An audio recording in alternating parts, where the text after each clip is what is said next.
Good morning, students. Advocate Babasaheb Bonde High School in Avla welcomes you all back again to our next session of English 1. Myself, Mrs. Naira Sheikh, your English 1 teacher, has come up with a new video. Our today's video is based on a poem. We'll now begin with our sight reading words. Our first word is supposing. S-U-P-P-O-S-I-N-G, supposing. Second word, shook. S-H-O-O-K, shook. Third word, budded. B-U-D-D-E-D, budded. Fourth word, shoulders. S-H-O-U-L-D-E-R-S, shoulders.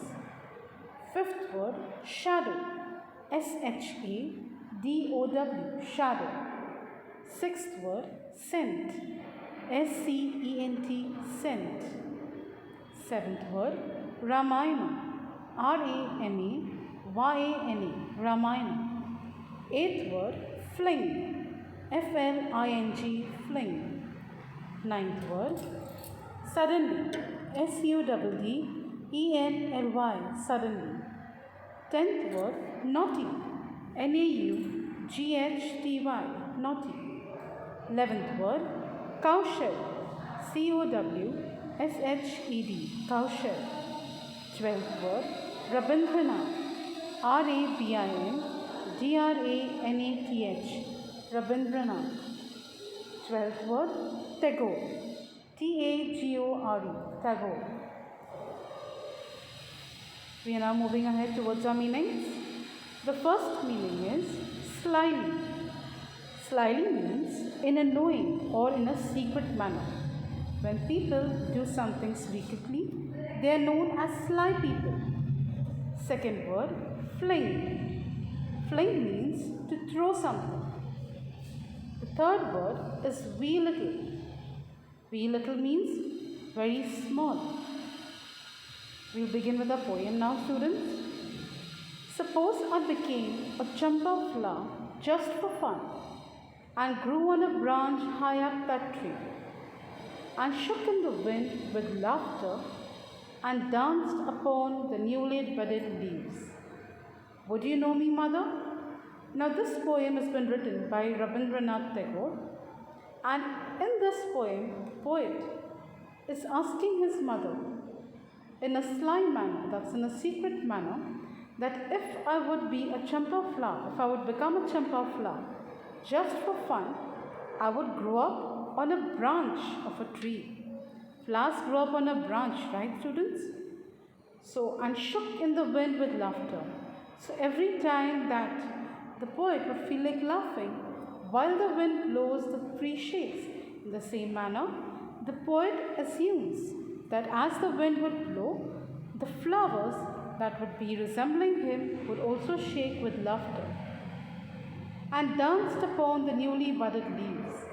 And as the flowers keep moving in a zigzag manner when the wind blows on the leaves, so would the poet assume that he would be dancing as a flower onto the newly budded leaves. He asks his mother, would she recognize him then? So students, every one of us have a thinking in our mind that we would be doing something, or when we become big, we would want to have something. That's a wish.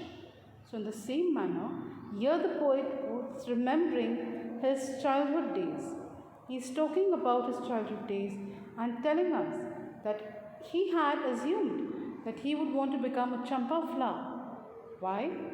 So that he could spend some secret sly moments along with his mother. You would call, baby, where are you? And I shall laugh to myself and keep quiet. So she's saying, the poet tells us that the mother would be worried about where the child is gone, not to be seen, as now the child is turned into a champa flower, which the mother is not aware about. And what would the child do when the mother is calling him out? He would laugh to himself, but keep quiet so that she does not come to know that he has turned into a champa flower. I should slowly open my eyes. In the shape of eyes, open my petals. So here the child is saying, the poet mentions that he will slowly open his petals and look at the mother and watch her doing her daily chores, her daily work, and watch you at your work. When after your bath with wet hair spread on your shoulders. So now the poet says after his mother finishes her bath, she leaves her wet hair open onto her shoulders. You walk through the shadow of the Champa tree. So she passes by with her hair open, her wet hair open, she passes under the shadow of the Champa tree to the little court where you say your prayers. So when she moves out from there, passing the Champa tree, she goes to a separate room, a small little court where she says her prayers. She prays to God and she thanks God for everything that she has received. You would notice the scent of the flower, but not know it came from me. So she's saying, the poet says that yes, you would come to know the scent and you would feel the fragrance, smell the fragrance around you of the Champa flower, but you will not know that the flower's fragrance is coming from me. When after the midday meal, you sat at the window reading Ramayana. So after the midday meal, that is after lunch, is over, then you would sit down near the window and you would be reading Ramayana. And the tree's shadow fell over your head and on your lap. So the shadow of the tree would spread all over to her body, onto her head as well as onto her lap. I should fling my little wee shadow on the page of your book, just where you are reading. So fling, that means he would spread his shadow, throw his shadow over the page of the book where his mother would be reading the Ramayana. But would you guess that this shiny shadow was of your little child? So he questions his mother that once this shadow comes onto your book, would you be able to guess that this shadow is come from your own little baby, your own little child? When in the evening you went to the cowshed with the lighted lamp in your hand, I should suddenly drop onto earth again and be your own baby once more and beg you to tell me a story. So he says, in the evening, once it becomes dark and you take your little lamp in your hand and you go towards the cowshed, what would I do? I'll jump down from the tree again, and from a champa flower, now I'll turn back into your own little baby. And I would beg you, that means I'll want you. I'll go on asking you, I'll beg in front of you to tell me my favorite story. Now students, you are all fond of listening to stories, right? So in the same manner out here, even this little boy in his past would love to hear a story told by his very own mother. Where have you been, you naughty child? I won't tell you, mother. That's what I would say then.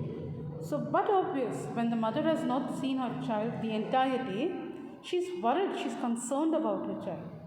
So then, when she sees this child in the evening, she asks him, where were you the entire day?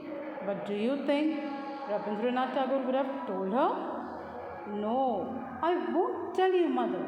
He said this. That's what you would say and I would say then. So if his mother would ask him this question, he said, I will not tell you that. That would be his reply when his mother asks him something. Students, I hope you understood this much. This is an image of Rabindranath Tagore that's shown to you.